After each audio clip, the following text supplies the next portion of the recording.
नमस्कार, मैं राजीव व्यास। VNM TV के बुलेटिन में आप सभी का स्वागत है। देश, दुनिया और शहर जिलों की खबरों से पहले आइए नजर डालते हैं वीएनएम हेडलाइंस पर। वन नेशन वन इलेक्शन प्रस्ताव कैबिनेट में मंजूर, एक साथ कराए जाएंगे विधानसभा लोकसभा चुनाव। गुजरात में भाजपा की सदस्यता अभियान की खुल गई पोल, जबरन बनाया जा रहा है पार्टी सदस्य। वडोदरा में नाबार्ड और बैंक ऑफ बड़ौदा की विशेष पहल, अब छोटे बच्चे भी करेंगे saving. One nation one election bill का प्रस्ताव कैबिनेट में मंजूर कर दिया गया है। ऐसे में आने वाले समय में भारत का चुनाव पैटर्न बदल सकता है। देश में लोकसभा के साथ विधानसभा चुनाव यानी वन नेशन वन इलेक्शन करवाने के प्रस्ताव को बुधवार को केंद्रीय कैबिनेट ने मंजूरी दे दी है। ये बिल शीतकालीन सत्र यानी नवंबर-दिसंबर में संसद में पेश किया जाएगा।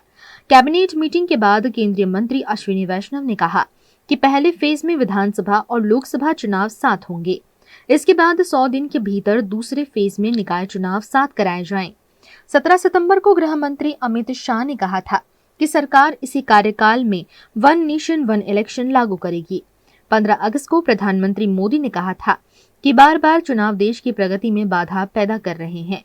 वन नेशन वन इलेक्शन पर विचार के लिए बनाई गई पूर्व राष्ट्रपति रामनाथ कोविंद की अध्यक्षता वाली कमेटी ने 14 मार्च को राष्ट्रपति द्रौपदी मुर्मू को अपनी रिपोर्ट सौंप दी थी। ये रिपोर्ट 18,626 पन्नों की है। ये रिपोर्ट स्टेक होल्डर्स एक्सपर्ट्स से चर्चा के बाद 191 दिन की रिसर्च का नतीजा है। कमेटी ने सभी विधानसभाओं का कार्यकाल 2029 तक करने का सुझाव दिया है। आज यूनियन कैबिनेट में माननीय प्रधानमंत्री श्री नरेंद्र मोदी जी ने एनडीए की सरकार ने वन नेशन वन इलेक्शन में जो हाई लेवल कमेटी की रिकमेंडेशंस थी उसको एक्सेप्ट किया है। High level committee recommendations on one nation one election on simultaneous elections, that those recommendations have been accepted today by the union cabinet. And as you are aware, 1951 से 1967 तक election simultaneously होते थे।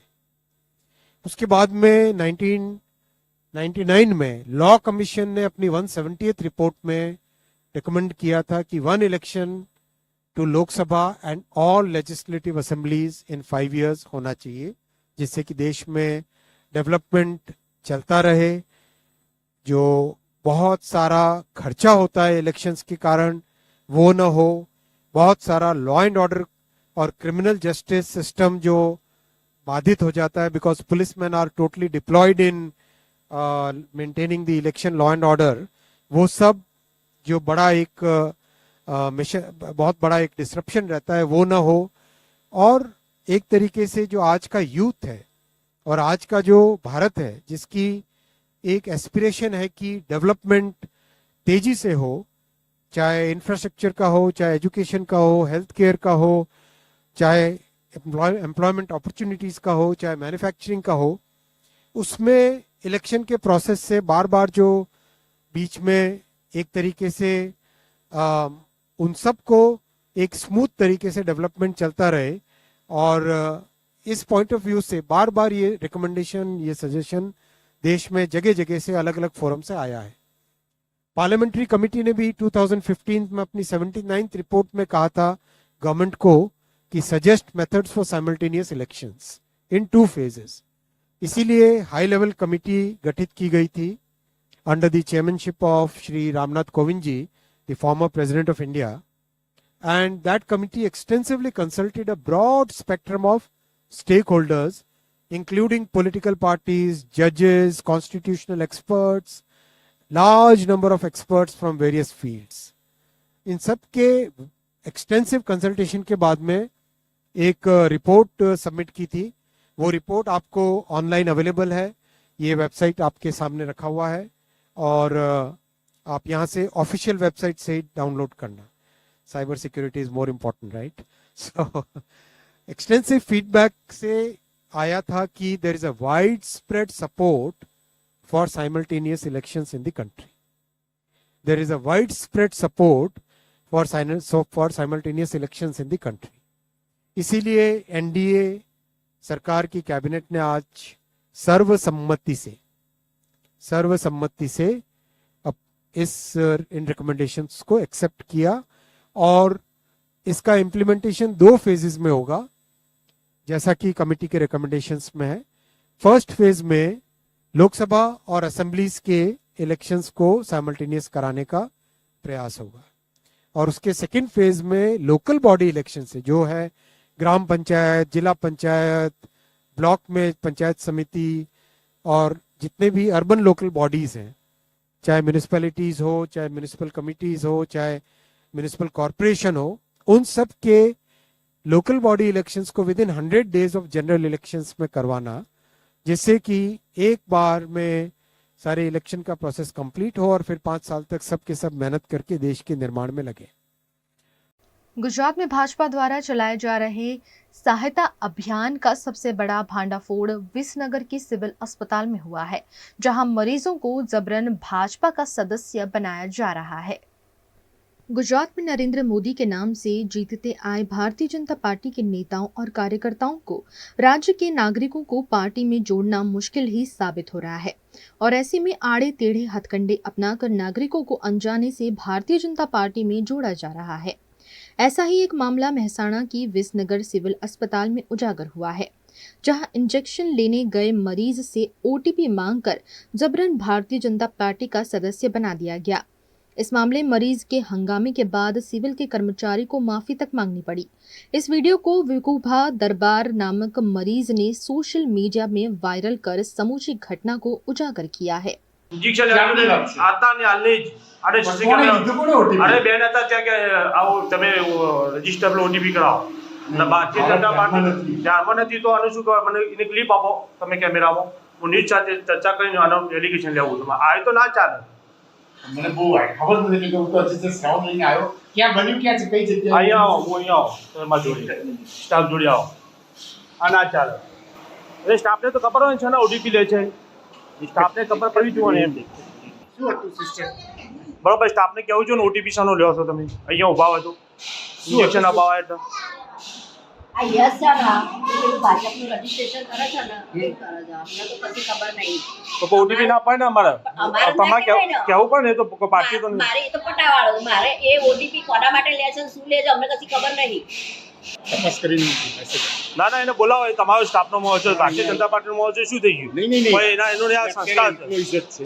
આપણે હા તો એને બોલાવો અહીંયા ઇન્જેક્શન મારા વાઈફને લેવા આવ્યો હતો એટલે મને કે ઓટીપી આપો પછી ઇન્જેક્શન મળશે એટલે આ કાયદો છે ભારતીય જનતા પાર્ટી મેમ્બરશીપ પર તો દવા થાય ના હા એવું તો નથી ઇન્જેક્શનનું લેવા એટલે તમે હા તો તે જ કહેતો ને એ આવું બોલવાનું નહીં બીજું અરે કેમ ઓટીપી તમે ઇન્જેક્શન લેવા એટલે ઓટીપી માગ્યો એવું જ કીધું કે તમે ઇન્જેક્શન લેવાનું છે તો ઇન્જેક્શન એટલે મેં કીધું હા તો ઓટીપી આપો ઇન્જેક્શન હોય તો આ રૂમો હોય 4 નંબરમાં હા એ રૂમો જ હતો તમે દરવાજામાં જ મળ્યા બરોબર નથી તમારે ઇન્જેક્શન લેવાનું અરે પૂછ્યો એટલે કે ઇન્જેક્શન લેવાય મેં કીધું હા એટલે તમે કીધું મને ઓટીપી આપો બરોબર એટલે તમે ભારતીય જનતા પાર્ટીએ લખીને આપેલું છે બોર્ડ ઉપર અહીંયા કે જે દર્દી આવે એને ઓટીપી લઈ લેવાનો આવું લખીને કશું આપ્યું નહીં તો પછી ઓટીપી કેમ લીધો તમારે કહેવું પણ હવે ઓટીપી હું આ બાબતનો લઉં તમારે લઈ શકું છું પણ અમને ખબર જ નથી તો ખબર નથી તો કઈ રીતે લીધો ઓટીપી ભૂલથી લેવાય હા કઈ રીતે ભૂલથી પણ આના ચાલ મેમ્બરશીપ તમે આ ધંધા ચાલ્યા છે આ ગોળ ધંધાઓ ચાલ્યા છે આ સિવિલમાં દર્દીઓ સાથે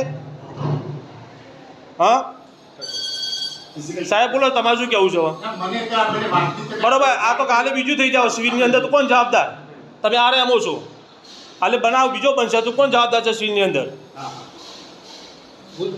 બોલ એમ ના ચાલે ને તમે ઓટીપી કઈ રીતે માગી શકો છો કોઈની જોડે અને સિવિલમાં દર્દી આવે તો ગભરાઈને આપી જ દે કે ભાઈ ઓટીપી આપવો પડશે ઇન્જેક્શન લેવા આવ્યું છે તો તમે માગ્યો ને ઓટીપી કે ભાઈ ઇન્જેક્શન લેવા તો ઓટીપી આપો મને તમે એમ જ કીધું એટલે અમારે તો ઓટીપી આપવો જ પડે સાહેબ તમે જવાબ આપો પ્રવૃત્તિ કરવાની નહીં બરાબર કે આપણે મારી જોડે રજૂઆત કરી બરોબર. હોસ્પિટલમાં પ્રવૃત્તિ ના જોઈએ બરાબર દર્દી આપણે બધા માટે સરખા इस मामले आम आदमी पार्टी के जिला अध्यक्ष जयदेव सिंह चावड़ा ने प्रतिक्रिया देते हुए भाजपा में जबरन सदस्य बनाने वाले लोगों पर कानूनी कार्यवाही की मांग की है। જે રીતે આપણે સૌ જાણીએ છીએ કે ભારતીય જનતા પાર્ટી દ્વારા જે સદસ્યતા અભિયાન ચાલુ કર્યું છે તેના અંદર લોકો વચ્ચે ખૂબ જ નિરસતા છે અને એમનો કોઈ મેમ્બર થવા માટે કોઈ તૈયાર થતું નથી. એવા સંજોગોમાં વિસનગરના અંદર ભારતીય જનતા પાર્ટીના કેટલાક કાર્યકર્તાઓ તેઓ જે સારવાર માટે આવ્યા હોય એવા દર્દીઓ માટે, એવા દર્દીઓના પરિવારના લોકો માટે એમના મોબાઈલ નંબર લે છે અને એમના જે ઓટીપી આપીને, ઓટીપી એમના જોથી લઈને એમને સદસ્યતા બનાવે છે. આવું એક કમ્પાઉન્ડ જ્યારે આજે આવ્યું છે ત્યારે, અને આ જે સમગ્ર જે ઘટનાક્રમ જોઈએ તો આરોગ્ય મંત્રી ઋષિકેશભાઈ પટેલ એમના આરોગ્ય મંત્રી હોવા નાતે વિસનગરના અંદર તે પોતે ધારાસભ્ય છે. આના માટે આ સ્પષ્ટ રીતે એવું જોઈ શકાય છે કે હવે ભારતીય જનતા પાર્ટીના કાર્યકર્તાઓને જ્યારે નોંધણી થતી નથી ત્યારે હવે એ લોકો જે દર્દીઓ ખરા, જે બીમાર છે, જે અશક્ત છે, એમને સારવારની જરૂર છે, એવા સમયે એમને સદસ્યતા અભિયાનમાં એમને સદસ્ય બનાવવાનું આ ચાલી રહ્યું છે, જેને આમ આદમી પાર્ટી અને સખત શબ્દોમાં વખોડે છે અને આ તાત્કાલિક ધોરણે બંધ થવું જોઈએ. તેમજ એમના જે મોબાઈલ નંબર, જે દર્દી જે આવે છે સારવાર માટે, એમના મોબાઈલ જે ખરા એ પ્રાઇવેસીનો ભાગ છે અને જ્યારે જે ડોક્ટરની ટીમ હોય અથવા ત્યાંના લોકલ વ્યક્તિઓ જો એમના મોબાઈલ નંબર ત્રાહિત વ્યક્તિઓ એટલે ભારતીય જનતા પાર્ટીના વ્યક્તિઓને જ્યારે આપે છે ત્યારે એમનો પ્રાઇવેસીનો પણ ભંગ થાય છે. એટલે આના તબક્કે જિલ્લા આરોગ્ય અધિકારીને પણ વિનંતી છે કે આના અંદર સખત શબ્દોમાં એમને આ જે ઘટના થઈ રહી છે એના અંદર તપાસ સમિતિ નિમણૂક થાય અને જો આના અંદર કોઈ ડોક્ટર અથવા સિવિલ હોસ્પિટલ વિસનગરના કોઈ અધિકારી કે આના અંદર સંડોવાયેલ હોય તો તેમના વિરુદ્ધમાં પણ કાયદેસરની फरियाद थवी જોઈએ. ऐसा ही एक मामला गुजरात के भावनगर में भी सामने आया था, जिसमें भाजपा के 100 सदस्य बनाने पर 500 रुपए देने की लालच खुद भाजपा के सीनियर अग्रणी युवराज सिंह गोहिल लोगों को दे रहे हैं. એટલે પછી દબો આ વધારા હો તો કદે ને હો મને આવા ખોટા ધાર તરત મોકલી દેવાના એટલે ઈ એનો તને આ મેં તને કીધું નહીં મળ્યું પણ તારી ઈચ્છા હોય કે આમાં પરાણે નહીં પછી કહેતા ને કોઈ અને છે તમે આ જો તમારે બોલો તમે એમ કહો કે તે મોકલા કેમ નહીં પણ હું આમાંથી નવરો નથી કરતો નહીં પછી મોકલાવે હું નવરો પણ એવી રીતે હું મોકલાવીશ એમ નહીં પણ તારા મને હો મળી જાય એટલે તારા મને બોલાવવા એટલે હું તને આવીને અહીંયા આ ડાયરેક્ટ શેર જ કરી દઉં તમને બસ એમને મોબાઈલમાંથી જ કરવાનું, મોબાઈલમાંથી મોકલે ને આ ફાન ફાવી ગયો આની પાસે શીખીતા હોત અને તમે વિસ્તારમાં જાઓ કે નહીં આખા વિસ્તારમાં પણ રોજના 200 થઈ જાય 1000 રૂપિયા એટલે અમારે ઘરે કરવાનું, ગમે ત્યાં કરો ઓટીપી લેવાનો અને એવું કહે તમારે બીજું કાંઈ નહીં કહેવાનું અમારા ભાજપના તમને સભ્ય બનાવવાના એટલે તમને ઓટીપી આપશે ના પાડે એને નહીં લેવાનું ઓકે ભાઈ ના મારે નહીં બનવું કરો ઓટીપી વગર નહીં થાય તો એ પછી એમ કે ને અમારા પૈસા ઉડે ને પૈસા ઉડે ને એના ઉડે કોઈ એમ કે ભાજપ જ લખેલું આવે ઓટીપી પૈસા ન ઉડે આવે તો તમને કોઈ આપે નહીં ને આ બેને પૂછો પૈસા ઉડશે કે નહીં ઉડે આપણે નથી આ ફોર્મ ભરતા નથી કહેતા તો ઘણા સરકાર ન ઓકે હોય એનું નહીં કરવાનું હા આપણે ક્યાં પુરાણે કહો કે રવા દે અને ટૂંકમાં સભ્ય બનાવવાના છે એવું છે ને જેટલા બને એટલા તમારા 100 બને એટલા 500 મારી પાસે લાગી એટલે એકના 500 ને ઓ બને એના 500 ઓ એટલે 500 લેકે કેટલો થયો. भाजपा का सदस्य बनाने के लिए लोगों को सरेआम पैसे दिए जा रहे हैं, जो बात पार्टी के लिए काफी शर्मजनक है. लेकिन आला कमान द्वारा दिए गए टारगेट को अब भाजपा के सीनियर नेता पैसे देकर भी जैसे तैसे पूरा कर रहे हैं. ये खुलेआम उजागर हो रहा है. नाबार्ड और बैंक ऑफ बड़ौदा द्वारा छोटे बच्चों को सेविंग के लिए प्रेरणा देती हुई एनपीएस वात्सल्य योजना शुरू की गई है. वडोदरा के अलकापुरी में स्थित बैंक ऑफ बड़ौदा के बड़ौदा भवन ऑडिटोरियम हॉल में एनपीएस वात्सल्य योजना का शुभारंभ किया गया.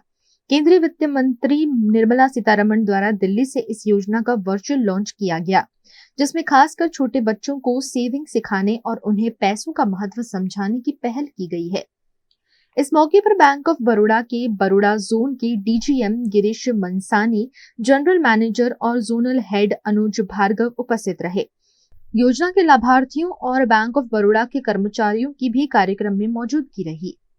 सो माननीय वित्त मंत्री ने बजट 2024 में एनपीएस वात्सल्य स्कीम का अनाउंसमेंट किया था और आज माननीय वित्त मंत्री द्वारा विज्ञान भवन से एनपीएस वात्सल्य स्कीम का फॉर्मल लॉन्च किया गया है.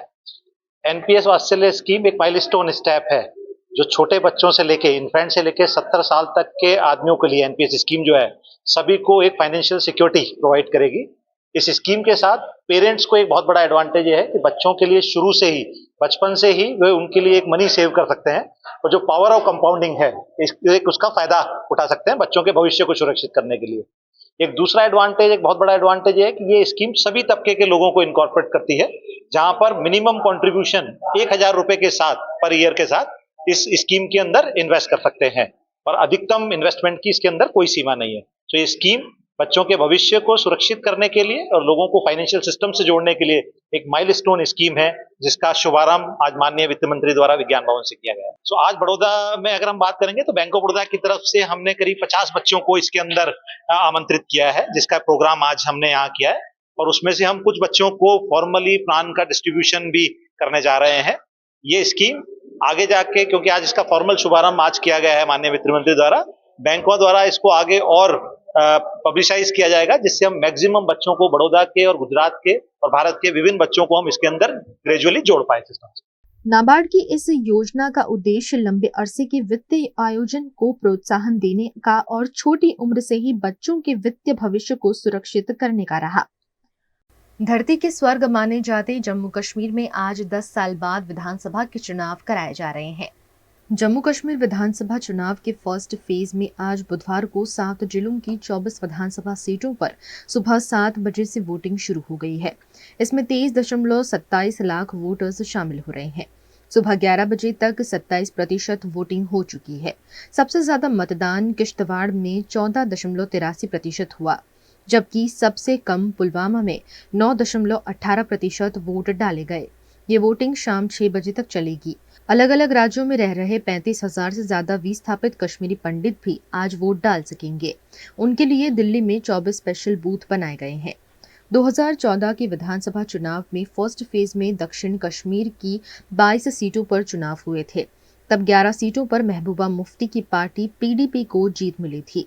भाजपा और कांग्रेस ने 4-4 सीटें जीती थी। वहीं फारूक अब्दुल्ला की पार्टी नेशनल कॉन्फ्रेंस को 2 और सीपीआईएम को 1 सीट मिली थी। 2024 लोकसभा चुनाव के लिहाज से बात करें तो national conference 11 seat, PDP 5, Congress 4 और भाजपा 3 पर आगे थी। 2019 लोकसभा चुनाव में कांग्रेस 9, नेशनल कॉन्फ्रेंस 6, पीडीपी 4 और भाजपा 2 सीटों पर आगे रही। 2014 में नेशनल कॉन्फ्रेंस 11, पीडीपी 5, कांग्रेस और भाजपा को 3-3 सीटों पर बढ़त मिली। ऐसे में अब जम्मू कश्मीर में कौन सी पार्टी को लोग पसंद करते हैं, ये देखना बेहद दिलचस्प है। गुजरात राज्य में पहली बार अन्न आपूर्ति एटीएम का भावनगर में केंद्रीय मंत्री के हाथों शुभारंभ हुआ है। राज्य के जरूरतमंद और गरीब परिवारों को सरकार द्वारा सस्ता राशन मुहैया कराया जाता है। राशन कार्ड के जरिए दी जाती इस सुविधा को अब आधुनिक बनाने के लिए बिना कतार में लगे अनाज मिल सके, ऐसे अन्न आपूर्ति एटीएम सेवा का भावनगर में केंद्रीय राज्य मंत्री नीमूबेन भांबनिया के हाथों प्रारंभ हुआ है। स्मार्ट एफपीएस पायलट प्रोजेक्ट अंतर्गत ग्रीन एटीएम का भावनगर म्युनिसिपल कॉर्पोरेशन हस्तक के करचलियापरा में शुभारंभ किया गया है, जिसमें अन्न आपूर्ति मंत्री Bhikhu Singh Parmar, United Nations World Food Programme की कंट्री प्रतिनिधि एलिजाबेथ फॉरे समेत के अग्रणी उपस्थित रहे। ये एटीएम 24 घंटे कार्यरत रहेगा और राशन कार्ड धारक जो थंब सिस्टम से जुड़ा हुआ है, वो अपना अंगूठा लगाकर उन्हें मिलने वाले राशन का जत्था प्राप्त कर सकेगा, जिससे अपनी सहूलियत के आधार पर जरूरतमंदों को राशन मिलेगा और कम राशन देना या घटिया क्वालिटी का राशन देना जैसी दिक्कतों से भी नागरिकों को निजात मिल सकेगी। The launch of Anapurti Grain ATM in Bhavnagar, the first grain ATM in Gujarat, is a significant milestone in the partnership. VNM TV पर वक्त है एक छोटे से ब्रेक का। ब्रेक के बाद जल्द हाजिर होंगे कुछ और खबरों के साथ। बने रहिए हमारे साथ। Sahaj international number 1 coaching institute in Vadodara, और वो भी free IELTS and PTE coaching. 40 से ज्यादा देशों में पढ़ाई की चॉइस देता है सहज इंटरनेशनल। 4 से 5 लाख रुपए में विदेश में पढ़ाई का सपना हो सकता है साकार। Student visa, visitor visa, business visa, work visa, immigration, air ticket, forex, travel insurance, domestic and international tours जैसी सभी सुविधाएं देता है सहज इंटरनेशनल। फ्री एडमिशन और वीजा प्रक्रिया भी सहज इंटरनेशनल के साथ होती है बेहद आसान। Sage International यानी one stop solution for abroad study, settlement and travel. Sage International, Alien Complex besides Axis Bank, Nizampura, Vadodara.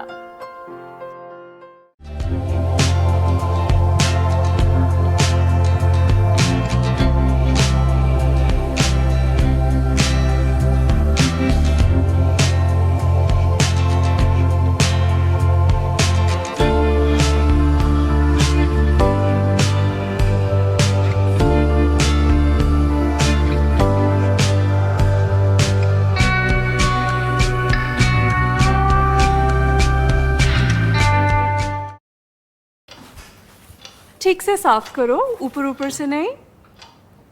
VLDC मतलब बोरिंग लुकिंग, इसको साफ करके क्या फायदा?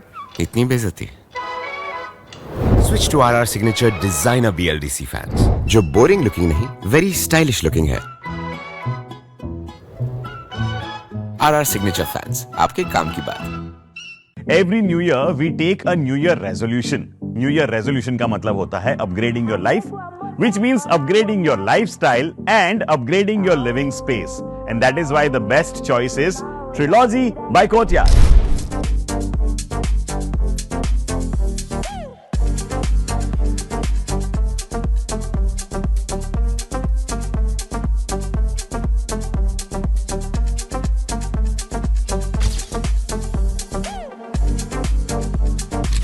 Trilogy by Courtyard. Finest architecture, world-class amenities, and a great space to live. Come check it out.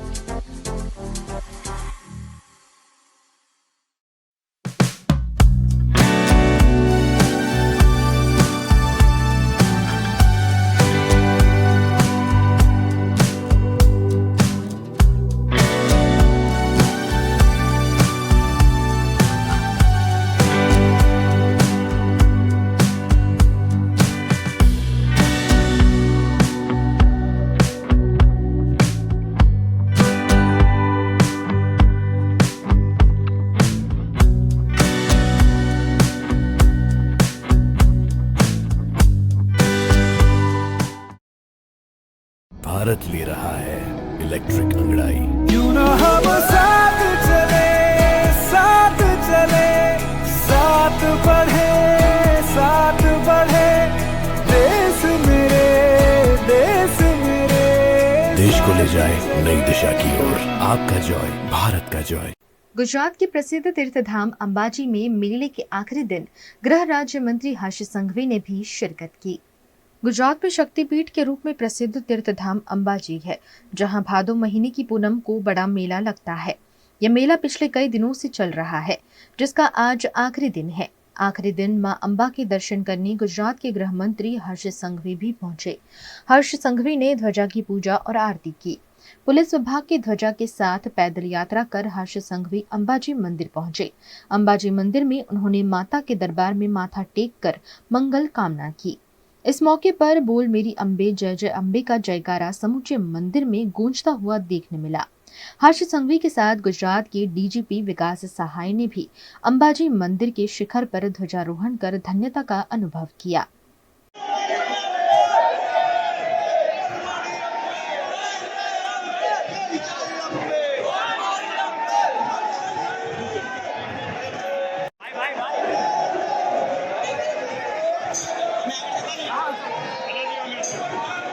इस मौके पर गृह मंत्री हर्ष संघवी ने सिद्धहेम सेवा कैंप पहुंचकर श्रद्धालुओं को अपने हाथों से खाना भी परोसा।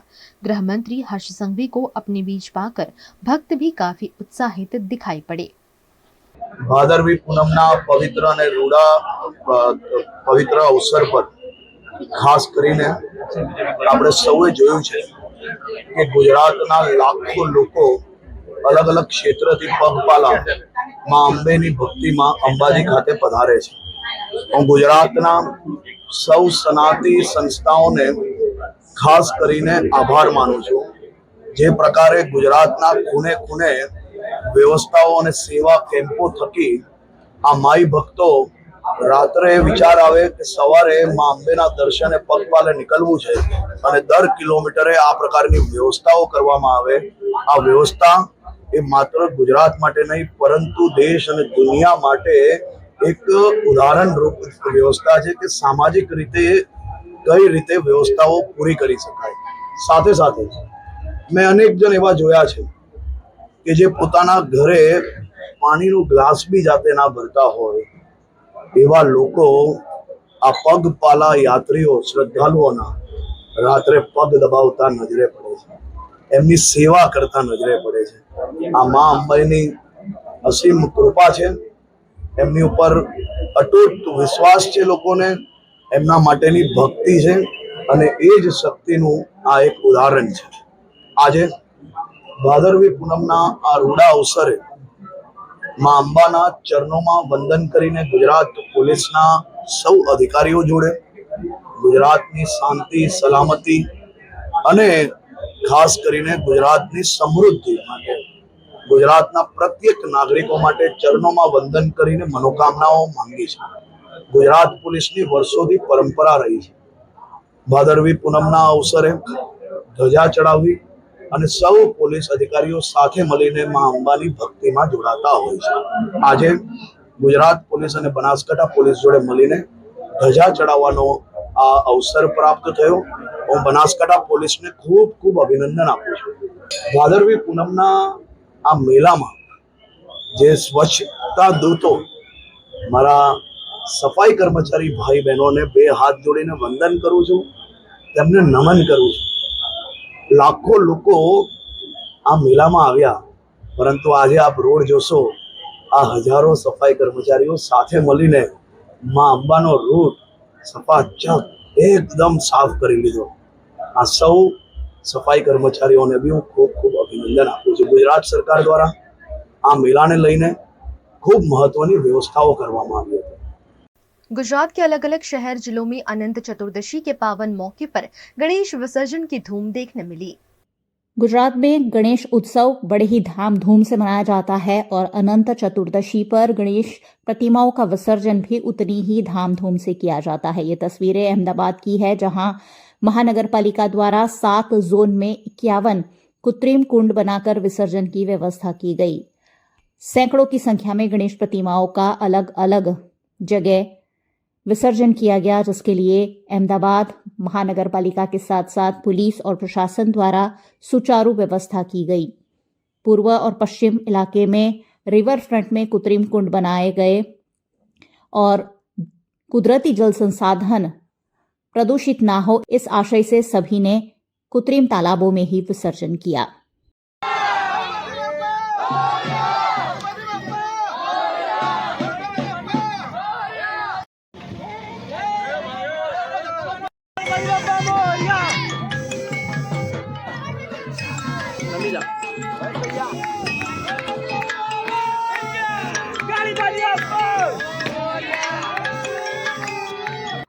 गुजरात के भावनगर में भी गणेश विसर्जन का पर्व उत्साह के साथ मनाया गया।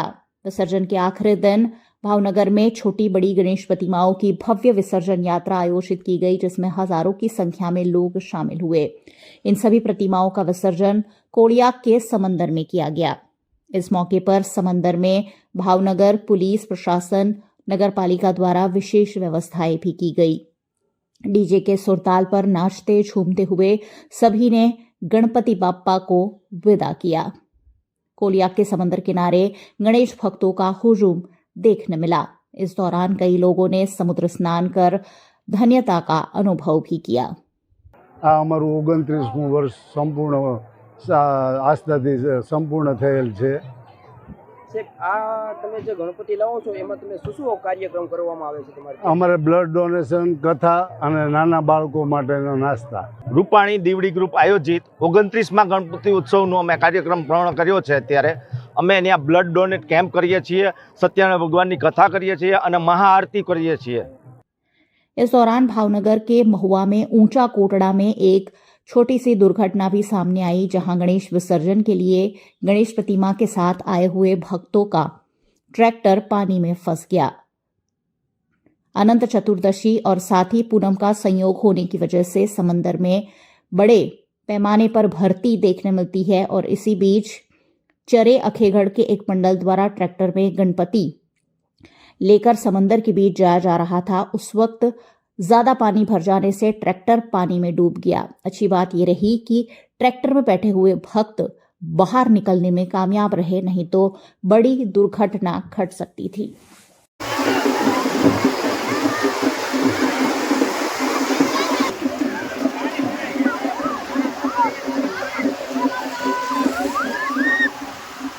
गुजरात के वडोदरा जिला के शिनौर में भी गणेश भक्तों द्वारा गणेश चतुर्थी के शुभ मौके पर गणेश जी की आरती कर उन्हें भावभीनी विदाई दी गई। शिनौर में नर्मदा नदी के किनारे चुस्त पुलिस बंदोबस्त के साथ गणेश विसर्जन की व्यवस्था की गई।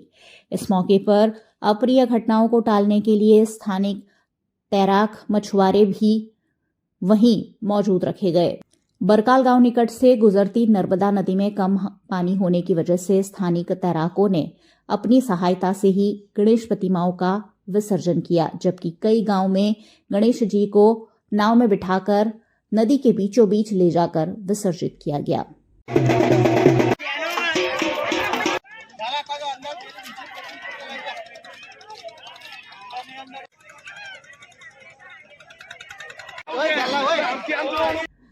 गुजरात के अमरेली के धारी में भी अलग अलग जगह से गणेश प्रतिमाओं को विसर्जन के लिए लाया गया। यहां खोडियार डैम में गणेश प्रतिमाओं को विसर्जित किया गया।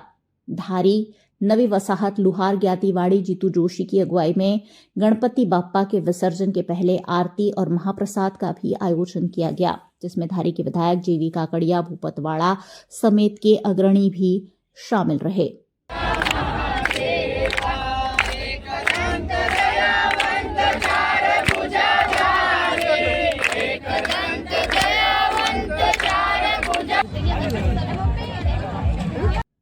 दीव के ऊना में भी जगह जगह गणपति महोत्सव मनाया जा रहा था और आखिरी दिन भक्तिभाव के साथ गणेश प्रतिमाओं की विसर्जन यात्राओं का आयोजन किया गया। ऊना में चंद्रकिरण के राजा के रूप में चंद्रकिरण सोसाइटी में हर वर्ष की तरह इस वर्ष भी गणेश स्थापना की गई, जिसमें तारक मेहता के उल्टा चश्मा के गोकुलधाम सोसाइटी की थीम रखी गई थी, जो आकर्षण का केंद्र बनी। 10 दिनों तक पूजा अर्चना के बाद आखिरी दिन लाइव डीजे के सुरताल पर भव्य विसर्जन यात्रा आयोजित की गई, जिसमें नगरपालिका के सदस्य अल्पेश बामणिया, गुजरात के लोक गायक मणिराज बारोट की बेटी राजल बारोट समेत के कई अग्रणी शामिल हुए। इस दौरान डीजे के सुरताल पर नाचते झूमते हुए सभी ने चंद्रकिरण के राजा को भव्य विदाई दी।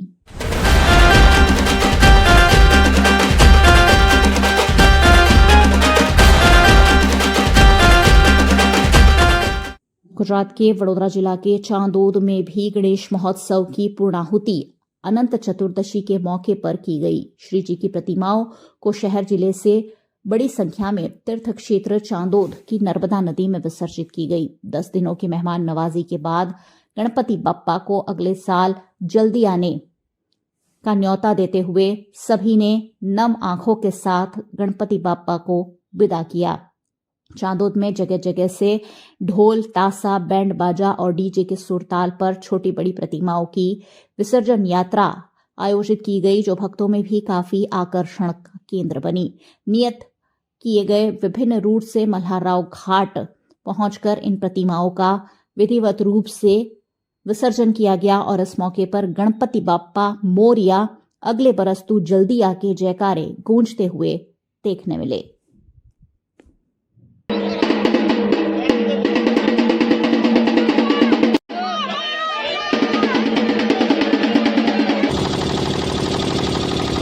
गुजरात के वडोदरा में शान और शौकत के साथ मनाए जाते गणेश उत्सव के आखिरी दिन सभी मुख्य इलाकों में गणपति विसर्जन की धूम देखी गई। 10 दिनों पहले गणेश चतुर्थी के दिन भगवान गणेश जी को श्रद्धा और आस्था के साथ विराजमान किया गया था और 10 दिनों बाद अनंत चतुर्दशी के मौके पर आस्था के साथ भगवान गणेश जी को विदाई भी दी गई। इस मौके पर वडोदरा के सभी मुख्य इलाकों में काफी धूमधाम देखी गई। भव्य गणेश प्रतिमाओं के विसर्जन देर रात तक जारी रहे। बड़ी बड़ी गणेश प्रतिमाओं की भव्य विसर्जन यात्राएं गणेश मंडलों द्वारा आयोजित की गई, जिसमें ढोल ताशा के साथ साथ डीजे की धूमधाम देखने मिली। हजारों की संख्या में भाविक भक्तों ने नाचते झूमते हुए भव्य गणेश प्रतिमाओं को विसर्जित किया और सुख समृद्धि की मंगल कामना की।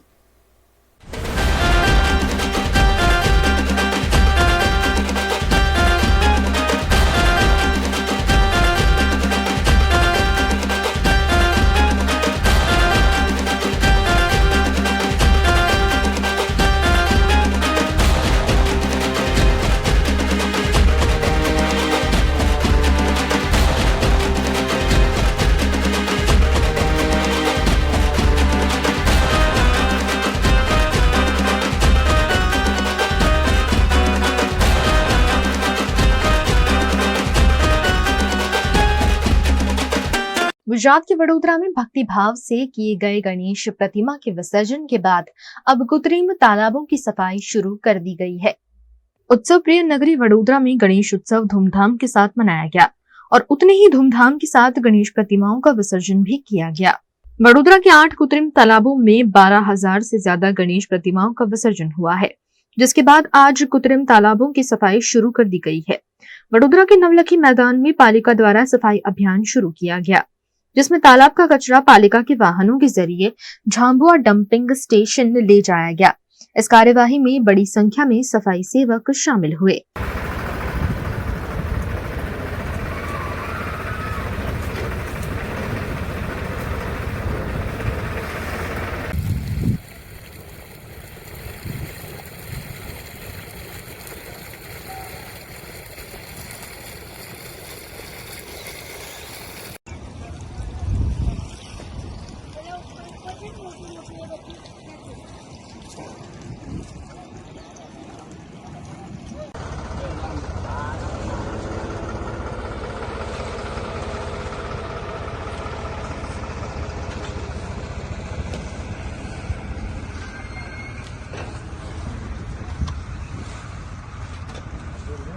આજ રોજ ગઈકાલે જે ગણપતિ વિસર્જન થયા આપણા નવલખી તળાવ ખાતે વોર્ડ નંબર 13માં ત્યાંની કામગીરી હમણાં સફાઈની કામગીરી હાથ ધરવામાં આવેલ છે।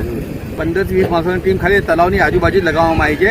બીજું કે અમારે dumper machine, tractor loader machine અને સ્પોટની ગાડીઓ સાથે અહીંયા કામગીરી ચાલી રહી છે। હમણાં 2 આઈસર મોટી ભરે નીકળી ગઈ અને 2 સ્પોટની ગાડી ભરે નીકળી અને અત્યારે આ કામગીરી હાલમાં ચાલુ જ છે। હમણાં આ અમારે જાંબા દમ કરવામાં આવે છે અમારે પછી। ખૂબ મોટી સંખ્યામાં કૃત્રિમ તળાવો બધી જગ્યાએ જે આજે વધારે એના લીધે અહીંયા આગળ થોડો રસ બધા કરતાં વધારે હતો।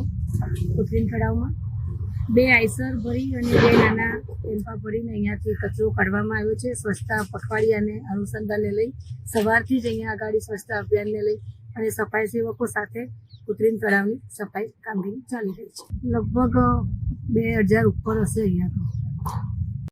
गुजरात के वडोदरा में दिगंबर जैन समुदाय के 12 लोगों ने 18 लक्षणी उपवास पर्युषण के दौरान करते हुए कठिन तपस्या की। जैन समुदाय द्वारा मनाए जाते दिगंबर जैन पर्युषण पर्व के मौके पर वडोदरा के तपन सुरेंद्र शाह समेत के 12 लोगों ने 10 लक्षणी उपवास की कठिन तपस्या और आराधना की। उनका पारणा अलकापुरी स्थित चिंतामणि पार्श्वनाथ दिगंबर जैन मंदिर में आयोजित किया गया, जहां परिजनों और रिश्तेदारों ने पानी पिलाकर तपन शाह का पारणा करवाया। ये व्रत जैन समुदाय के लोग कठिन उपासना के रूप में करते हैं। मेरे बेटे तपन ने 10 लक्षणी व्रत किया है, जो हमारे दिगंबर जैन समाज में 10 लक्षणी व्रत के नाम से 10 उपवास किए जाते हैं, जो पर्युषण के 10 दिवस के दौरान किए जाते हैं। ये हमारा अलकापुरी मंदिर है, दिगंबर जैन मंदिर, जहाँ पर बड़ी धाम-धूम से 10 दिन के पर्युषण मनाए गए और आज व्रतियों का पारणा था और 12 लोगों ने 10 लक्षण व्रत मतलब 10 उपवास किए थे और सब ने बिना विघ्न के अपनी व्रत को पार किया है। और ये हमारा मंदिर है वो दिगंबर जैन मंदिर है और उसमें हर साल ऐसे ही पर्युषण धूमधाम से मनाए जाते हैं। वीएनएम टीवी पर वक्त है एक छोटे से ब्रेक का। ब्रेक के बाद जल्द हाजिर होंगे कुछ और खबरों के साथ, बने रहिए हमारे साथ। सोने, चांदी और हीरे की खरीदारी के लिए वडोदरा में सबसे भरोसेमंद नाम सिर्फ और सिर्फ गिरीश भाई गणदेवीकर ज्वेलर्स। जेतलपुर 4 रास्ता वाले गिरीश भाई गणदेवीकर ज्वेलर्स में सोना, चांदी, हीरा, पोल्की के आभूषणों की अद्भुत रेंज। इतना ही नहीं, वेडिंग ब्राइडल कलेक्शन तो सिर्फ गिरीश भाई गणदेवीकर का ही। एक देखे और दूसरा भूल जाए, इतना बेमिसाल कलेक्शन सिर्फ गिरीश भाई गणदेवीकर के पास। सालों से वडोदरा के लोगों के विश्वास पर खरे उतरते आए गिरीश भाई गणदेवीकर ज्वेलर्स वडोदरा में टॉप ब्रांड नेम। त्योहार में गहनों की खरीदारी के लिए जरूर विजिट करें गिरीश भाई गणदेवीकर ज्वेलर्स, जेतलपुर 4 रास्ता, वडोदरा।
हमें लड़की पसंद है।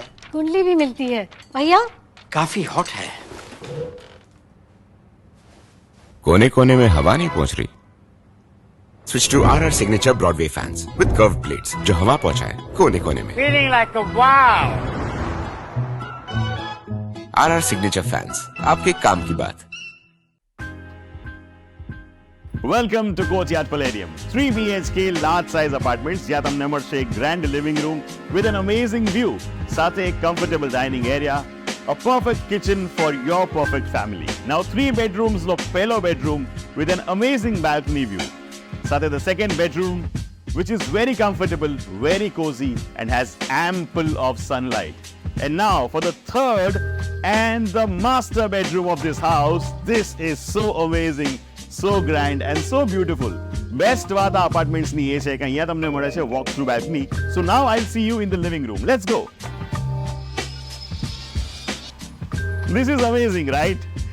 Courtyard Palladium, 3 BHK large apartments near Earth Infinity in Bhaili. Don't forget to visit.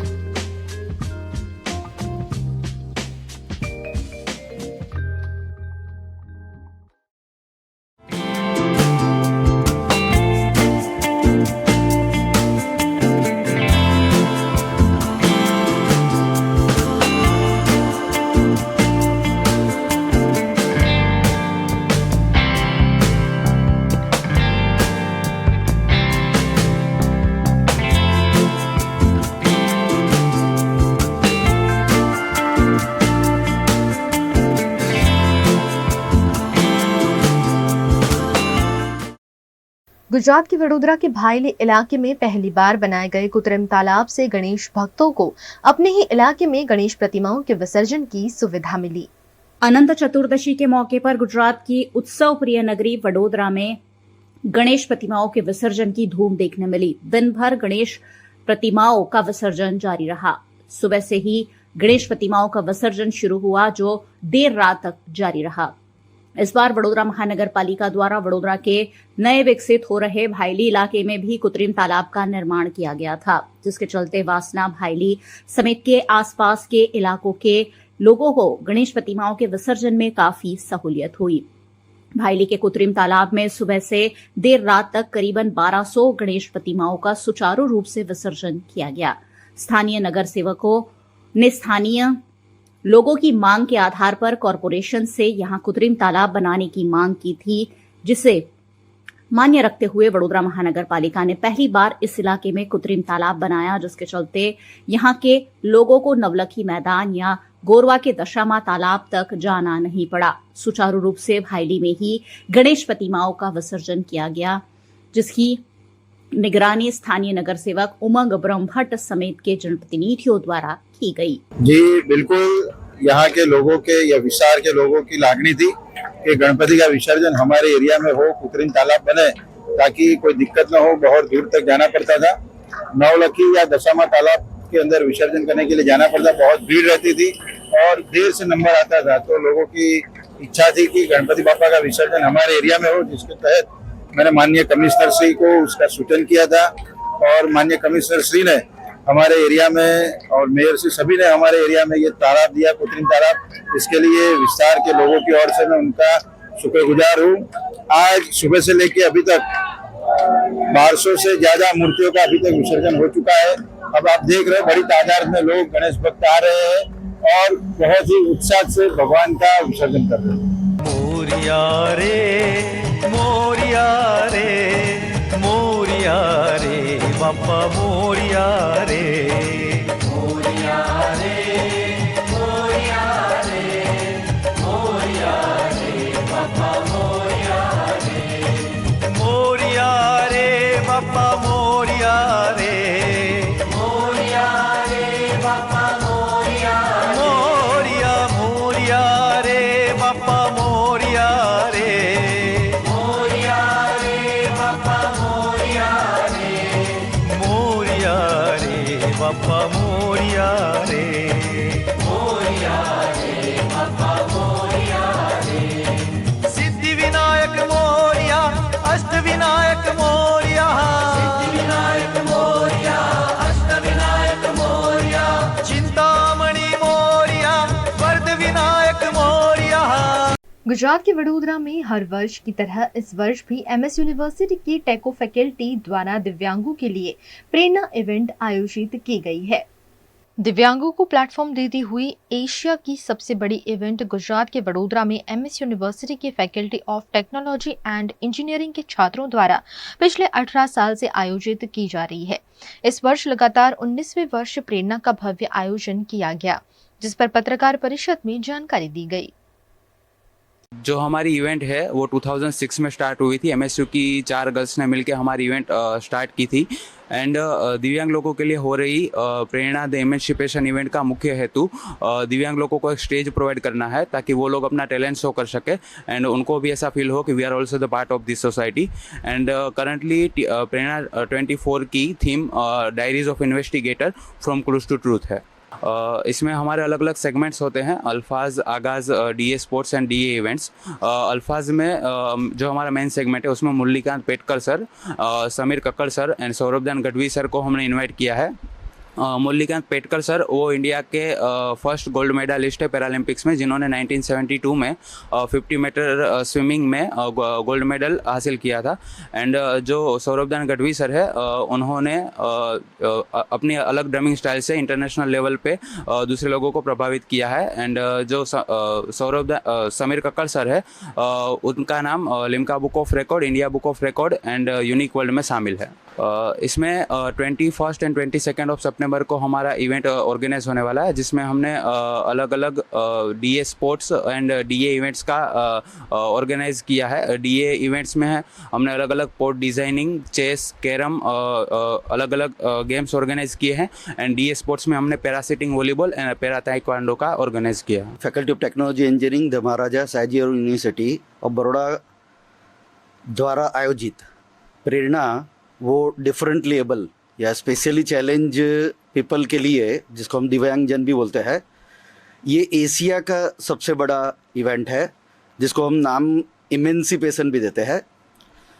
ये इस साल का 19th मतलब 19वें साल में हम एंटर कर रहे हैं। मतलब 19 साल से हम इसका कंटिन्यूअस ऑर्गेनाइज करते आए हैं, जिसकी वजह से यूनेस्को की तरफ से इसको 6 बार पैट्रोनेट दिया गया है और लिम्का बुक ऑफ रिकॉर्ड में भी इसका ऑलरेडी एग्जिस्ट कर रहा है। हमारे माननीय प्रधानमंत्री नरेंद्र भाई मोदी ने इनको एप्रिसिएशन लेटर भी प्रदान किया है और हमारे माननीय मुख्यमंत्री भूपेंद्र भाई पटेल ने भी इसको एक एप्रिसिएशन लेटर भेजा है। इस साल हम 21 और 22 सितंबर को, इस बार की थीम हमारी रहेगी the diaries of investigators from clues to truth. ये इवेंट के हमारी मेन थीम रहेगी। Faculty of technology engineering and the Maharaja Sayaji university and the whole Baroda city, we are inviting to this event specifically organise for differently abled specially abled people and that is the Asia's biggest college level event. Gujarat के महानगर कहे जाते वडोदरा में आए दिन लोग drainage overflow की समस्या का विरोध करते हुए नजर आते हैं। वडोदरा के आजवा रोड पर एकता नगर है, जहां मदीना मस्जिद निकट ड्रेनेज ओवरफ्लो में स्थानीय निवासी परेशान हैं। पिछले कई वक्त से परेशानियों का सामना कर रही एकता नगर की महिलाओं ने मामले पर वीएमसी के प्रति रोष व्यक्त किया। हमारी समस्या गटરની છે। જ્યારે અમારે ત્યાં પાણીની લાઈન નાખીને તે વખતે અમારી ભૂંગળો જે ગટરનું હતું ને એ કાણું કરેલું છે, તેના માટે એમણે ડૂચા મારીને એમણે ભીટ કરીને એમનું કામ કરીને પાણીવાળા જતા રહ્યા। ત્યાર પછી અમારે પાણી બિલકુલ જ જતું નથી ને અટકાય છે પાણી। તો અમે 4 થી 5 વાર કોર્પોરેશનમાં જઈને આવેલા છે વોર્ડ નંબરમાં, એ લોકો કશી સુનાવણી કરતા નથી। એ ઉપરાંત અમને કહે કે તમે ઓનલાઈન કરો, અમે ઓનલાઈન ફરિયાદ બી કરી, પણ એ લોકો કશી સુનાવણી કરતા અહીં આવે છે ખરા, આવીને ઢક્કણ ખોલે છે, ખાલી સરિયા મારે છે, પછી તરત જતા રહે છે ને એવું કહે છે કે મશીનની જરૂર છે, જીસીબીની જરૂર છે, એવું કહીને ગયા પછી બીજી વાર આવવા તૈયાર છે નથી એ લોકો। બધાને કર્યા છે, બધાને અરજી આપે છે, આ થઈ જશે તમારું કામ, આ થઈ જશે તમારું કામ, એટલું કહે છે, કોઈ આગળ કશી કાર્યવાહી करता છે નથી। गुजरात के अमरेली में मुख्यमंत्री के दौरे के चलते छात्रों के पास साफ सफाई करवाने पर सवाल उठे हैं। गुजरात के मुख्यमंत्री भूपेंद्र पटेल 20 सितंबर को अमरेली दौरे पर आने वाले हैं, जिसके चलते अमरेली में इन दिनों साफ सफाई जारी है। इसी बीच अमरेली के धारी में दामाणी हाई स्कूल के छात्रों से सफाई करवाई जा रही होने के वीडियो सोशल मीडिया पर वायरल हुए हैं। एक और सरकार बच्चों के अच्छे भविष्य के लिए उन्हें अच्छी पढ़ाई देने का दावा कर रही है, वहीं दूसरी ओर छात्रों से ही साफ सफाई करवाई जा रही है और वो भी एक सरकारी दौरे के लिए। ऐसे में इस मामले स्कूल प्रबंधन पर सवाल उठना लाजमी है। जब इस मामले स्कूल के शिक्षक से सवाल पूछा गया तब उन्होंने स्वच्छता अभियान अंतर्गत ये सफाई करवाई जा रही होने की बात कहते हुए लीपा पोती करने की कोशिश की। NSS યુનિટ અહીંયા ચલાવવામાં આવે છે દામાણી હાઈસ્કૂલમાં। એ અંતર્ગત જે 14 તારીખથી 2 ઓક્ટોબર સુધી ગાંધી જયંતિ સુધી જે સ્વચ્છતા અભિયાન છે એ અંતર્ગત વિદ્યાર્થીઓ પાસે આ સ્વચ્છતાને લગતા કાર્યક્રમ કરાવે। સ્વચ્છતા અભિયાન નથી, આ તો ખોદકામ કરાવવું હતું। ના ના, રોડ ઉપર કામ કરે છે તો ના ના એવું નથી। વિદ્યાર્થીઓ ભણવા આવે છે કે વિદ્યાર્થીઓ ભણવા આવે હા છે? ભણવા આવે છે। તો પછી આવું કેમ કામ કરાવવામાં આવે છે રોડ ઉપરનું? ના ના, રોડ ઉપરનું નથી, આ અમારા ગેટનું જ છે અહીંયા। ગેટનું છે। અત્યારે આ ઘણા માનો કે અત્યારે મેસેજ ખરાબ જાય છે સ્કૂલનો, હા હા, તો એ બાબત શું કહેશો? રોડ ઉપર કામ કરે છે? ના ના નહીં, રોડ ઉપર નથી કરતા। પણ આ અત્યારે દેખાય જ છે ને, આપણે રોડ ઉપર જ ઊભા છીએ। ના ના, રોડ ઉપર નથી, આ અમારો गेट છે અહીંયા। गुजरात के पाटन में आवारा पशुओं से परेशान हो रहे लोगों को निजात दिलाने के लिए कांग्रेस के विधायक किरीट पटेल खुद मैदान में उतरे। पाटन हासापुर रोड पर आवारा पशुओं का आतंक लोगों को परेशान कर रहा है। यहाँ की सोसाइटी में रहने वाले लोग आवारा पशुओं की त्रासदी का भोग बन रहे हैं। ऐसे में कांग्रेस के विधायक किरीट पटेल ने खुद स्थानीय लोगों के साथ लकड़ियां लेकर आवारा पशुओं को पकड़ा और पालिका को अवगत कराया। इसके बाद पालिका के चीफ ऑफिसर समेत का स्टाफ मौके पर पहुंचा और आवारा पशुओं को पिंजरे में कैद किया।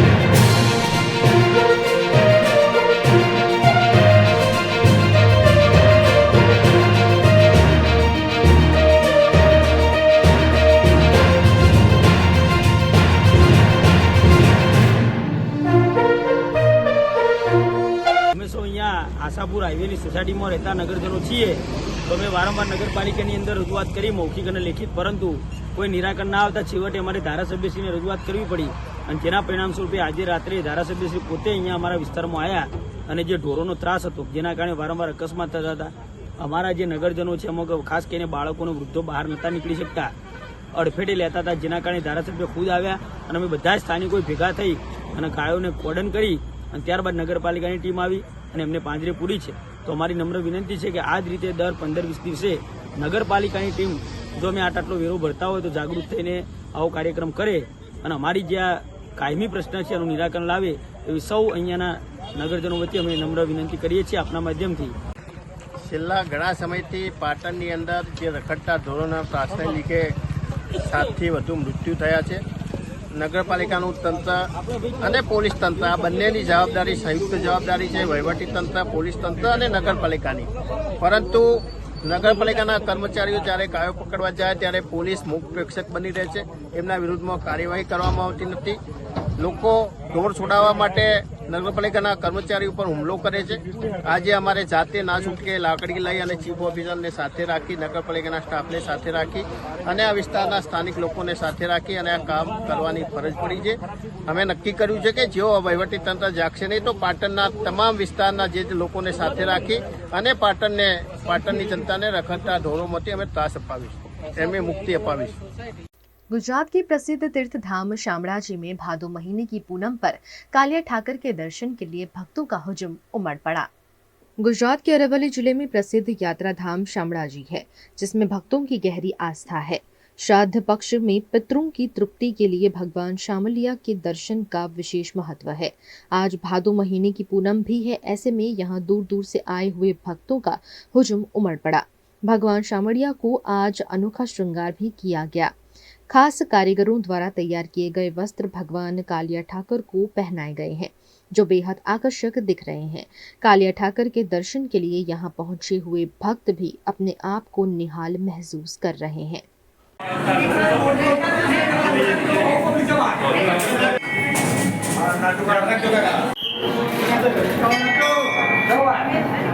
गुजरात के वडोदरा जिला के शिनोर तालुका से गुजरती मांगरोल माइनर नर्मदा निगम की कैनाल देखभाल के अभाव में जंगल बनती जा रही है। गुजरात की वडोदरा जिला के शिनोर तालुका से गुजरती मांजरोल माइनर नर्मदा निगम की कैनाल में गंदगी की भरमार देखने मिल रही है। नर्मदा निगम की मांजरोल माइनर कैनाल साधली से दिवेर जाने वाली सड़क से गुजरती है। यहाँ कैनाल में ही बड़े बड़े पेड़ पौधे और झाड़ियां निकल आई है। कैनाल में इतनी ज्यादा गंदगी है कि पानी की आवाजाही बाधित हो रही है, लेकिन इस मामले कैनाल प्राधिकरण कोई कार्यवाही नहीं कर रहा है। ऐसे में आने वाले दिनों में ये एक बड़ी समस्या बनकर सामने आ सकती है। ऐसे में गांव के किसान नर्मदा निगम प्रशासन पर आक्रोश जता रहे हैं। અમારા સિનોર તાલુકામાંથી જે નર્મદા કેનાલ પસાર થઈ છે એની આજુબાજુમાં અમારા ખેડૂતોની ટોટલ જમીન આવેલી છે। ત્યાં કેનાલની અંદર અસંખ્ય ઝાડવા પડેલા છે, પાણી પણ બિલકુલ ગંદુ થયેલું છે। તો એના માટે નર્મદા નિગમના સાહેબો શું ઊંઘ્યા કરે છે? એની કોઈ જવાબદારી જ નથી એમના માથે। એની જરીક કાળજી લેવા માટે અમારી ભલામણ છે કે જરીક ધ્યાનમાં લઈને મુદ્દો સોલ્વ કરે। અમને અંદાજિત તો ગણાય ના એટલે અસંખ્ય ઝાડ છે। અમારા ખેડૂતોની બસ એક જ માંગ છે કે ઝાડ સાફ થાય ને આ બધું પાણી ગંદુ છે તે સ્વચ્છ થાય। गुजरात के पंचमहाल के ताजपुरा धाम में वृक्षारोपण कार्यक्रम का आयोजन कर सभी को पर्यावरण संरक्षण का संदेश दिया गया। पंचमहाल के ताजपुरा धाम में राज्य कैबिनेट वन और पर्यावरण मंत्री मुल्लू बेरा और राज्य वन पर्यावरण मंत्री मुकेश पटेल की उपस्थिति में विराट नारायण वन में वृक्षारोपण किया गया, जिसमें एक पेड़ मां के नाम और एक पेड़ नारायण बापूजी के नाम अंतर्गत 13,551 पेड़ पौधे लगाए गए। आयुर्वेदिक और फल देने वाले पेड़ विराट नारायण वन में लगाए गए हैं, जिसमें बरगद, पीपल, आंवला, आम, बिली, सीताफल, गुलकंद समेत के 38 प्रकार के 13,551 पेड़ लगाकर यहां नया रिकॉर्ड बनाया गया है। कार्यक्रम में पंचमहाल सांसद राजपाल सिंह, छोटा उदेपुर सांसद जशु राठवा, हालोल विधायक जयद्रथ सिंह परमार उपस्थित रहे। અહીંયા નારાયણ આરોગ્યધામ ટ્રસ્ટ અને વન વિભાગ ગોધરાના સંયુક્ત આયોજનથી અહીંયા ખૂબ સરસ કાર્ય આજે લગભગ 13,551 જેટલા વૃક્ષો અગાઉથી જ એ વૃક્ષોમાં ત્યાં એક એક વ્યક્તિ દરેક વૃક્ષ ઉપર ત્યાં રહી અને દરેકે એક પેડ માકે નામ એ આપણા પ્રધાનમંત્રી શ્રી નરેન્દ્રભાઈ મોદી સાહેબે જે અપીલ પર્યાવરણ દિવસે કરી હતી એ અને એક પેડ આજે ભાદરવી પૂનમ છે અને અહીંયા નારાયણ બાપુના નામથી એક પેડ નારાયણ બાપુના નામ એ રીતે એક નારાયણ મહાવન અહીંયા બની રહ્યું છે। વન વિભાગની આ જમીન ઉપર આ ટ્રસ્ટ નારાયણ સેવા જે આરોગ્યનું ખૂબ મોટું કામ આંખના ઓપરેશનો અને અન્ય સેવાકીય કાર્યો કરે છે, એની આ જે વન છે એની જાળવણી કરવા માટે અને આગળના દિવસોમાં આ એની જાળવણી સંપૂર્ણ રીતે પાણીથી લઈ અને બાકીની બધી જ રીતે એની સ્વીકારી છે। उत्तर प्रदेश के गोंडा में जिला अधिकारी समेत के अधिकारियों ने बाढ़ प्रभावित गांव का दौरा कर राहत सामग्री का वितरण किया। उत्तर प्रदेश के गोंडा में घाघरा नदी के पानी के कहर से कई लोग बाढ़ से जूझ रहे हैं। यहाँ की जिला अधिकारी ने बहुवन, मदार, माजा बाढ़ प्रभावित क्षेत्र का निरीक्षण किया और राहत कार्यों की समीक्षा भी की। गोंडा के जनपद जिलाधिकारी नेहा शर्मा अन्य वरिष्ठ अधिकारी गण के साथ बाढ़ प्रभावित क्षेत्र में पहुंची और यहां उन्होंने स्थिति का निरीक्षण करते हुए बाढ़ प्रभावित परिवारों की समस्याओं को जाना। साथ ही उन्होंने राहत कार्यों की प्रगति की समीक्षा भी की। अधिकारियों ने प्रभावित क्षेत्रों में आवश्यक सुविधाएं, राहत सामग्री, चिकित्सा सेवाएं प्रदान करने के निर्देश भी दिए। साथ ही गोंडा जिले की डीएम नेहा शर्मा ने तरबगंज के अंतर्गत आने वाले गांव कड़ी, जबरनगर, गोडियनपुरवा जैसे कई इलाकों में लंच पैकेट और राहत सामग्री का वितरण भी किया। डीएम ने इन गांवों में जाकर ग्रामीणों से मुलाकात की और उनकी समस्याओं को सुना और जल्द से जल्द हर संभव राहत पहुंचाने का आश्वासन भी दिया। हमारी तहसीलें जो गोंडा जनपद में पड़ती हैं, कर्नलगंज और तरबगंज, इसके जो माझा क्षेत्र के सरयू और घाघरा तट पे जो गांव हैं उनमें कुछ जगह बाढ़ की स्थिति बनी है और जैसा कि अभी हम लोगों ने एक नाव के माध्यम से पूरा सर्वे भी किया है, हम लोग बंधे का भी पेट्रोलिंग करते हुए आए हैं। और जिस पॉइंट पर अभी मैं खड़ी हूँ, गढ़ी और जवाहर नगर, ये दोनों ही गांव जो हैं वो एक रोड कट जाने से उनकी स्थिति जो है मैरूनिंग की बन गई है। लेकिन निश्चित जो राहत सामग्री और अन्य जो व्यवस्थापन है उसको हम लोग इंश्योर करा रहे हैं और निरंतर संवाद किए हुए हैं। स्थानीय प्रधान, स्थानीय जो लोग हैं उनके साथ में संवाद के साथ करते हुए कार्य, जो राहत सामग्री वितरण है, लंच पैकेट वितरण है और मेडिकल की जो हम लोग फैसिलिटीज़ सुनिश्चित कर सकते हैं वो सारी चीज़ें की जा रही हैं। बाढ़ चौकी का भी अभी हम लोगों ने निरीक्षण किया जहाँ पे कम्युनिटी किचन ऑपरेशनल था और उसमें भी लोगों को निरंतर खान पान की व्यवस्था बनी हुई है। गुजरात के वडोदरा की नवरचना यूनिवर्सिटी में कल से शुरू होने वाले COA अवार्ड्स की जानकारी पत्रकार परिषद द्वारा दी गई। वडोदरा की नवरचना यूनिवर्सिटी का school of environmental design and architecture 18 से 20 सितंबर तक प्रतिष्ठित council of architecture COA awards के जोन 2 के कार्यक्रम की मेजबानी करने जा रहा है। ये इवेंट यूनिवर्सिटी के भायली कैंपस में आयोजित किया जाएगा, जिसमें भारत के विभिन्न राज्यों के आर्किटेक्चर स्कूलों से बेहतरीन प्रतिभाओं को उजागर किया जाएगा। आज हम वडोदरा के नवरचना यूनिवर्सिटी में मौजूद हैं, जहां COA अवार्ड 2024 का आयोजन किया गया। इस आयोजन के तहत आर्किटेक्चर स्टूडेंट्स अपनी कला का प्रदर्शन करते हुए नजर आए, जहां पे कुल 7 राज्यों से हमें 100 से भी ज्यादा एंट्रीज देखने को मिली। ये आयोजन 18 से 20 सितंबर तक चलेगा, जहां पे आखिरी दिन में COA के प्रेसिडेंट अभय पुरोहित आकर विनर की घोषणा करेंगे, जिसमें देश भर के प्रमुख जूरी छात्रों को डबल बिन प्रोसेस के थ्रू जांचेंगे और विनर की घोषणा करेंगे। तो आइए जानते हैं इस प्रोग्राम के बारे में। ये जो COA अवार्ड्स है वो आर्किटेक्चर स्टूडेंट्स को किस तरह की अपॉर्चुनिटी और एक्सपोजर प्रोवाइड कर सकती है? सी दी COA अवार्ड्स आर ये हमारे भारत के सबसे एपेक्स अवार्ड है। It is the biggest award that a student can get. COA as a body is nationally recognized. It is our only officiating regulatory body. तो अगर COA के जूरर्स सारे इंडिया में इतने सारे 400 से ज़्यादा आर्किटेक्चर कॉलेजेस हैं, उसके बाद कोई एक प्रोजेक्ट को सेलेक्ट करते हैं या 2 प्रोजेक्ट को सेलेक्ट करते हैं, तो एक तरीके से एक बहुत बड़ा रिकग्निशन है।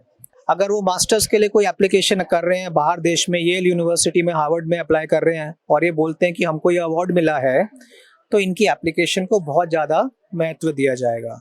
अगर इंडिया के कोई बहुत अच्छे ऑफिस में ये जॉब के लिए अप्लाई करते हैं और अपने CV में सबसे ऊपर लिखेंगे कि हमें COA एक्सीलेंस अवार्ड दिया गया है, तो उनके लिए, उनके कैरियर के लिए it is a very good thing.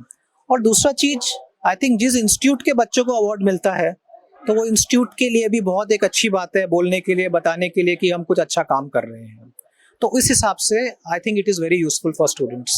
और ये डबल ब्राइंड रिव्यू के बारे में आपने बताया, तो वो क्या है, आप कुछ बता सकते हैं? डबल ब्राइंड रिव्यू प्रोसेस का ये मतलब है कि अवार्ड का में क्या प्रॉब्लम्स होते हैं। लोग कहते हैं कि ये इसने इसको दे दिया, राइट, कि ये इसके जान पहचान के थे और दे दिया। इसमें क्या होता है कि जो कंटेंट आता है, डिज़ाइन आता है, उसमें किसी का नाम नहीं लिखा होता, उसमें इंस्टीट्यूट का भी नाम नहीं है, स्टूडेंट का भी नाम नहीं है, स्टेट का भी नाम नहीं है। तो जो जूरर इसको देख रहे हैं, एग्जामिनर देख रहे हैं, वो खाली वो काम की वैल्यू देख रहे हैं। उनको पता ही नहीं ये किसका है, पता भी नहीं कर सकते। तो which means that there is no possibility कि किसी को फेवर दिया जाएगा। अवार्ड की महत्वता तब बढ़ती है जब हमें ये विश्वास है कि ये लगभग से या किसी के इन्फ्लुएंस में अवार्ड नहीं दिया गया है। So that makes it more authentic. और ये जो कंस्ट्रक्शन वीक और टिंकर फेस्ट जैसे प्रोग्राम है वो बच्चों को कैसे मदद करे? तो कंस्ट्रक्शन वीक हमारे खुद के बच्चों के लिए प्रोग्राम होता है। आपने बाहर देखा होगा कि स्टील के स्ट्रक्चर बनाए हुए हैं या लकड़ी के स्ट्रक्चर बनाए हुए हैं। ये जो स्ट्रक्चर बनाते हैं इसके लिए कोई मार्क्स नहीं मिलते हैं, ये फन के लिए बना रहे हैं। तो जिसे बोलते हैं अच्छी यूनिवर्सिटी की वो निशानी होती है जहाँ क्लास खत्म होने के बाद भी बच्चे काम करते रहते हैं। तो मतलब इनको और काम करना है और अपने हिसाब से आइडियाज लाके ये कुछ क्या खड़ा करते हैं और फिर इनके पेरेंट्स देखने आते हैं, इनके फ्रेंड्स देखने आते हैं। So this is beyond books, this is beyond curriculum. And कल रात के 2-4 बजे तक ये लोग काम कर रहे थे। एंड कंस्ट्रक्शन वीक और tinker fest is not for marks, it is not for credits, and they are doing it on their own. तो वो एक तरीके से यूनिवर्सिटी के लिए एक अच्छा साइन है, इट्स अ हेल्दी साइन। और फ्यूचर में हमें नवरत्ना यूनिवर्सिटी के द्वारा ऐसे इनिशिएटिव्स देखने को मिल सकते हैं? और जरूर, बिकॉज फ्यूचर में नवरत्ना यूनिवर्सिटी अगले साल अर्बन प्लानिंग पे बहुत काम करने वाला है, बिकॉज वी फील कि वहाँ पे यूनिवर्सिटी ज़्यादा कंट्रीब्यूट कर सकता है। तो next year onwards, by December onwards, आपको अभी आर्किटेक्चर प्रोजेक्ट्स दिख रहे हैं, आपको अर्बन रिलेटेड, वाटर रिलेटेड ज़्यादा प्रोजेक्ट्स दिखेंगे। जो COA अवार्ड सेरेमनी है वो बच्चों को किस तरह की अपॉर्चुनिटीज और एक्सपोजर प्रोवाइड करेगी? COA माने काउंसिल ऑफ आर्किटेक्चर, जो एपेक्स बॉडी है आर्किटेक्चर प्रैक्टिस और आर्किटेक्चर एजुकेशन की हमारे देश में, उनकी ये नेशनल अवार्ड की एक स्कीम है जिसमें सीनियर स्टूडेंट्स प्रोजेक्ट्स बनाते हैं। और हमारा जो जोन 2 में जो गुजरात आता है दूसरे 7-8 स्टेट्स के साथ, उसका जो जूरी का जो असेसमेंट होगा वो नवरत्ना यूनिवर्सिटी में हो रहा है। वो हमारे लिए बहुत एक गर्व की और आनंद की बात है। पूरे देश में से 100 जितनी एप्लीकेशंस आई है हमारे जोन 2 में, और ये जूरी मेंबर्स है वो they are all distinguished architect educators. तो वो यहाँ आएंगे, डेलीगेट्स आएंगे, असेसमेंट होगा सभी प्रोजेक्ट्स का और अवार्ड्स नक्की किए जाएंगे। लेकिन उसके साथ साथ एक हमारा और नवरत्ना यूनिवर्सिटी का जो एक प्रयास है कि भाई हम जो बिल्डिंग्स बनाए वो सुंदर तो हो लेकिन इकोलॉजिकली और एनवायरमेंटली एक अप्रोप्रिएट हो। हमारी अभी की फ्लडिंग सिचुएशन है, हमारी जो एक ग्लोबल वार्मिंग की सिचुएशन है, तो उसको सब ध्यान में रख के, वाटर की जो रिसोर्स स्कैरसिटी की एक सिचुएशन है तो उसको एक ध्यान में रख के एक रिस्पॉन्सिबल डिज़ाइंस तैयार करें। वैसी हमारी ट्रेनिंग है नवरत्ना यूनिवर्सिटी की। और ये एग्जीबिशन भी हमें देखने को मिलेगा कि ऐसे प्रोजेक्ट्स को प्राधान्य मिलना चाहिए।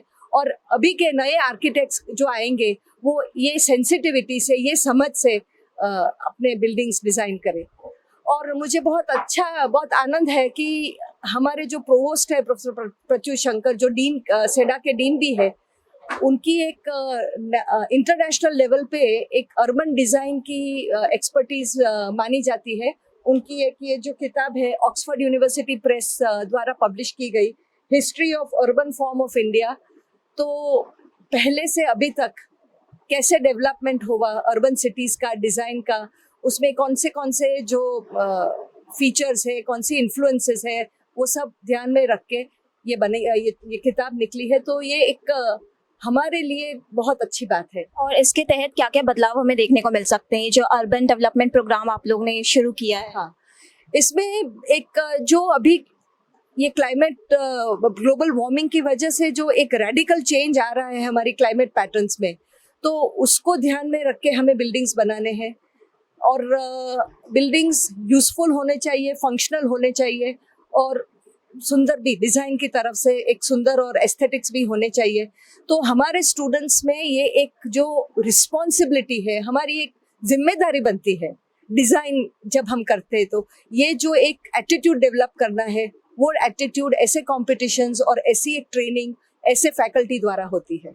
एंड जैसा कि अभी आपने बताया कि अभी वडोदरा में जो बाढ़ आई थी उसके लिए मतलब जो विश्वामित्री नदी थी उसके आर्किटेक्चर स्ट्रक्चर को कहीं ना कहीं उसको कारण बताया जा रहा है। तो अभी फ्यूचर में जो हमारे आर्किटेक्चर स्टूडेंट्स हैं उनको ऐसी क्या एजुकेशन आप प्रोवाइड करेंगे कि वो फ्यूचर में एक ऐसी बिल्डिंग्स बनाए या ऐसे डैम्स बनाए जो हमें ऐसी परिस्थितियों का सामना ना करना पड़े? हाँ बिल्कुल, अभी की जो सिचुएशन हुई है वो तो एक बहुत ही हमारे लिए चौंकाने वाली सिचुएशन है। बहुत लोग, बहुत प्रॉपर्टी, बहुत एनिमल्स को ईजा पहुंची है।